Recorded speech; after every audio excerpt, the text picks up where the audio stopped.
This is a lesson on solving projectile motion using vector calculus. In our first example, we're going to consider a cannon that's set up with an angle of 45 degrees, and our intent is to hit the top of a tower here, where the tower is 200 meters away and meters tall. And in our model, we will assume that there is no force due to air resistance, so that once the bullet or cannonball has left the cannon, the only force acting on the projectile will be that due to gravity. So here's what we would call a free body diagram for that cannonball. At any instant, the only force is that due to gravity. We'll use a subscript G for gravity.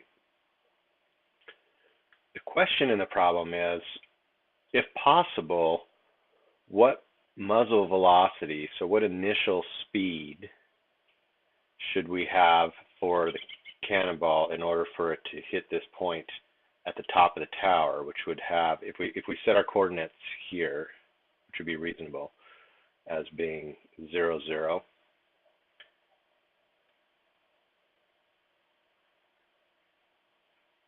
Then the coordinates of this point at the top of the tower would be 200, 100.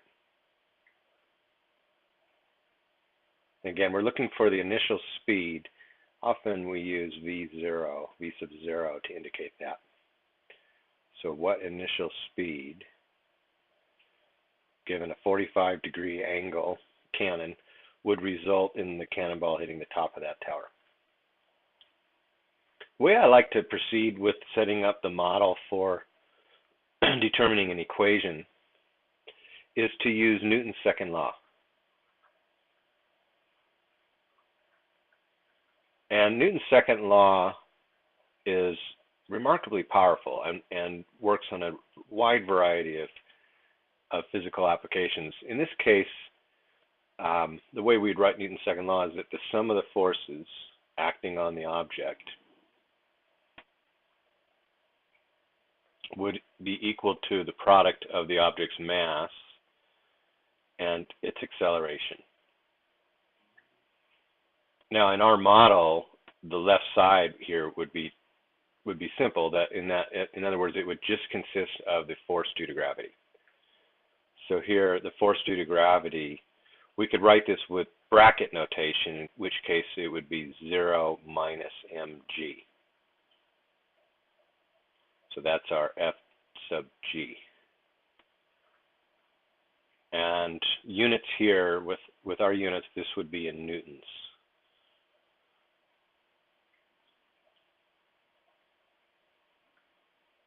Mass would be in kilograms, and your acceleration due to gravity would be meters per second squared. And Newton would say that if that's the only force acting on the object, then we would set that equal to the mass of the object times the acceleration of the object. And what this allows us to do is it gives us an equation, a differential equation, for the position function, this trajectory. And if I let r be the trajectory, so r of t is the path of the projectile,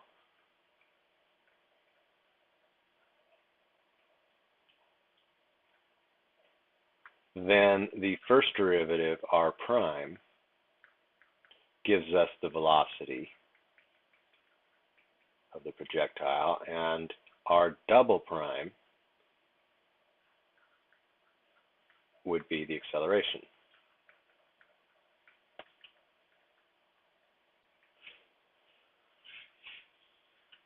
So our differential equation that we're obtaining from using Newton's law is an equation involving the second derivative r prime, which is also symbolically, as we're writing it, the same as little a as a vector.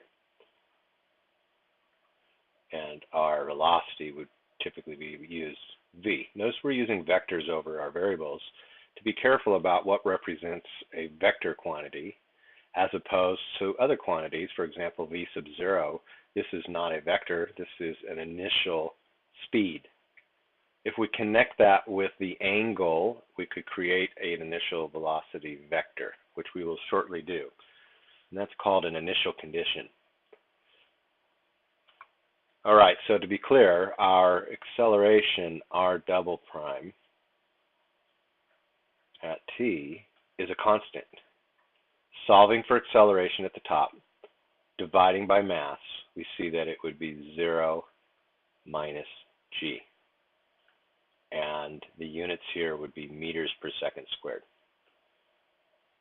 Should you want to, you could write this in terms of i's and j's, as often done in calculus. This would be the same as minus g times the vector j. Because we have a second derivative, our equation is second order, we need to provide two initial conditions in order to solve this problem entirely. So what we'll need is an initial velocity vector, and we'll need an initial position. Using the coordinate system we chose, the initial position we could use is 0, 0, right here at the origin. So let's state our initial conditions. The initial velocity, so v at 0, would be our initial speed, which we're aiming to figure out. And we'll use some trigonometry. The cosine of 45 degrees and v0 sine of 45 degrees.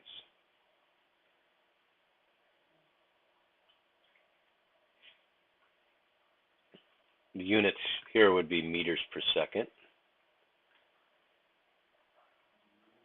And our initial position, r at 0, would simply be 0, 0. That would be in meters. We could abbreviate initial conditions, capital IC. So here's the setup. We have our acceleration vector is constant, and we have two initial conditions, one for initial velocity, one for initial position. And our objective now is to determine the path of the projectile. And along the way, we'll also find the velocity of the projectile at any time t as a stepping stone. So to begin, let's go ahead and solve for velocity by integration. So we start with r double prime.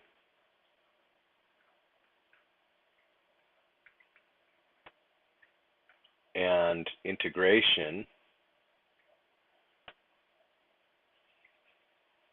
would give us up to a constant vector, the velocity. So one integration gives us, the integration of 0 would give us a constant. And an integration of a constant g would be minus gt plus a different constant.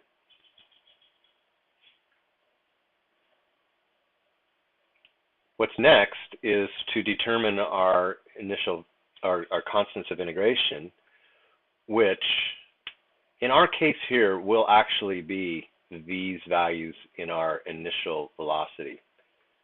So setting t equal to 0 on both sides of this equation here. On the left side, we get v at 0, right? This is v of t. And v of 0 is intended to be v0.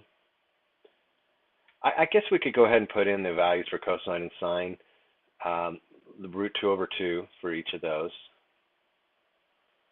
and v0 root 2 over 2. Of course, if we use a different angle, those would change.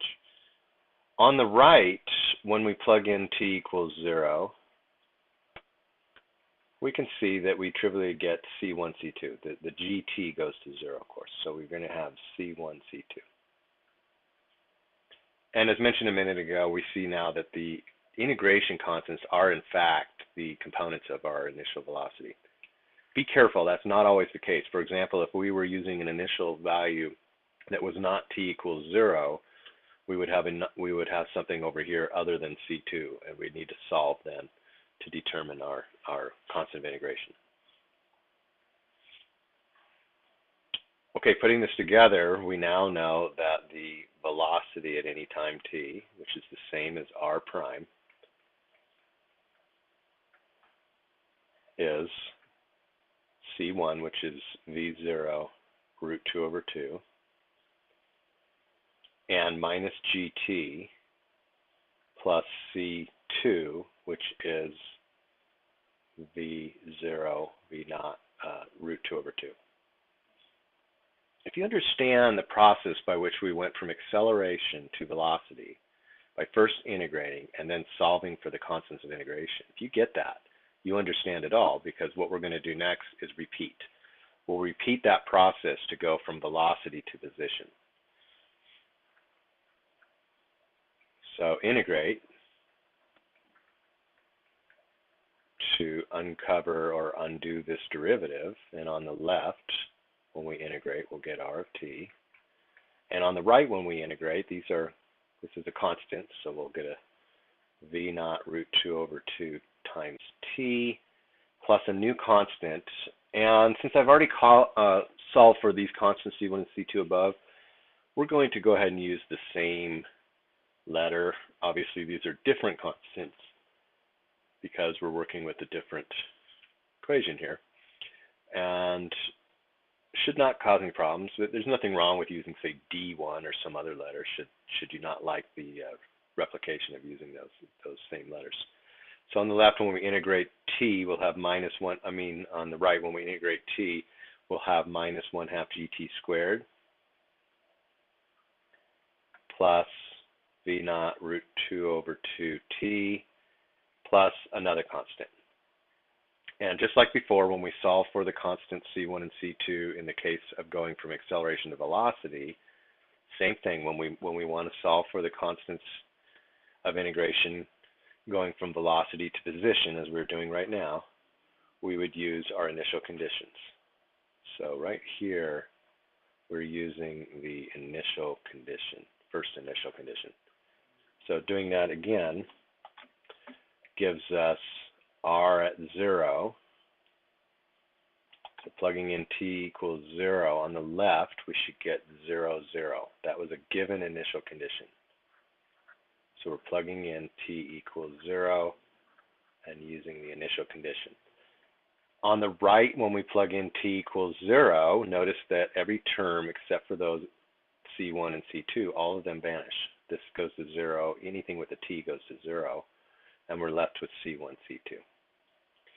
So we're seeing again that the initial condition, in this case for position, equates with the constants of integration. I think I've warned enough, but I'll say it one more time, just in case you didn't catch it the first time. That's not always the case. You don't always have those be the constants of integration, the initial conditions, that is.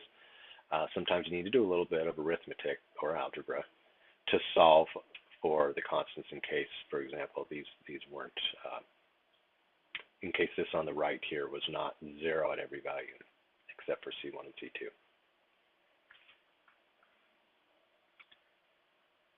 Okay, so now we have our position function and our velocity function. So plugging in C1 and C2 equals 0 gives us our position at any time t. So here we have v0 root 2 over 2 t. And for our second component, minus 1/2 gt squared plus v0 root 2 over 2 t. And this would be in meters. Let's point out again that we not only solved for position, we also had solved for velocity at any time t,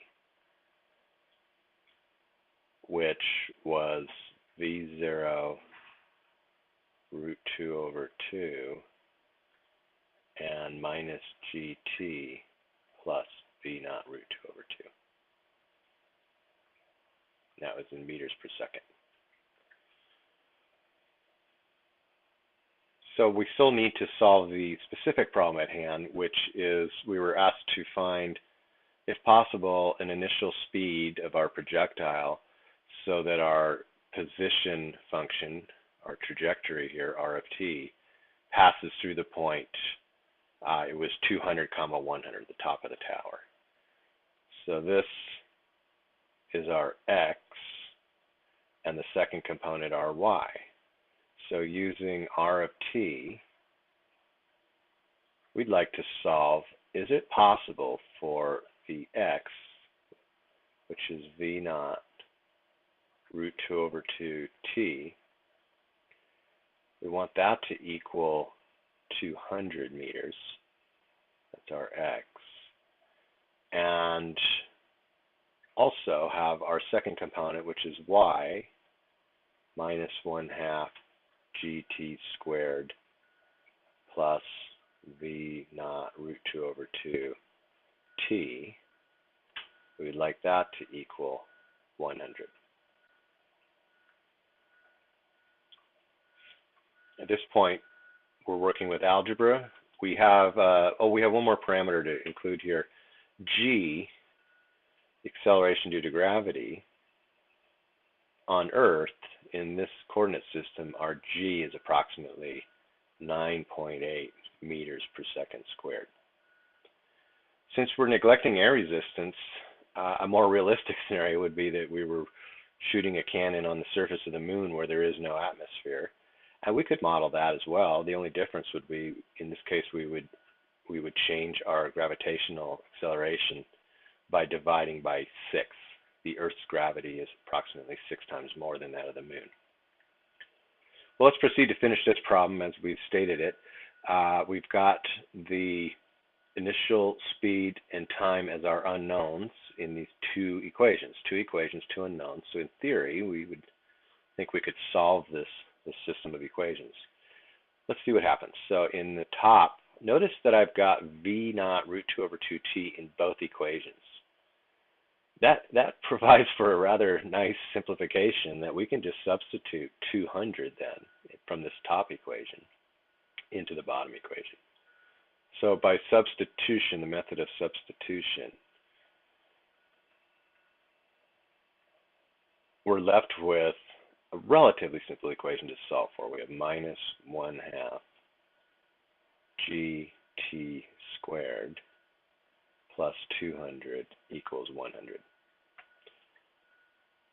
Let's do a little work to simplify this equation, solve for our time. In this case, we'll have 2 times, one being physically reasonable. And I'll go ahead and pause the recording while we do a little algebra here.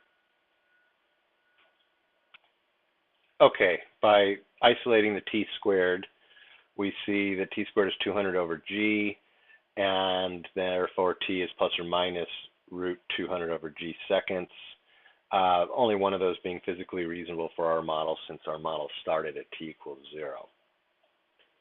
Now that we have the time that it takes for the projectile to hit that point, we can solve for the initial speed in our original equations. Using the x equation looks like to be the simplest.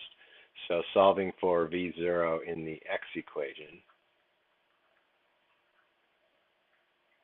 we see that v0 is 400 divided by root 2 times t. Using the time value that we solved in the previous step, and using g is about 9.8, we get an initial speed of approximately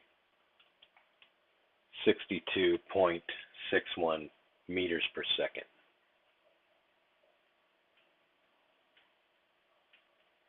And the time, by the way, was approximately 4.5 seconds. 4.518 to be more precise. Okay, so there's the solution to our problem. Thanks for listening.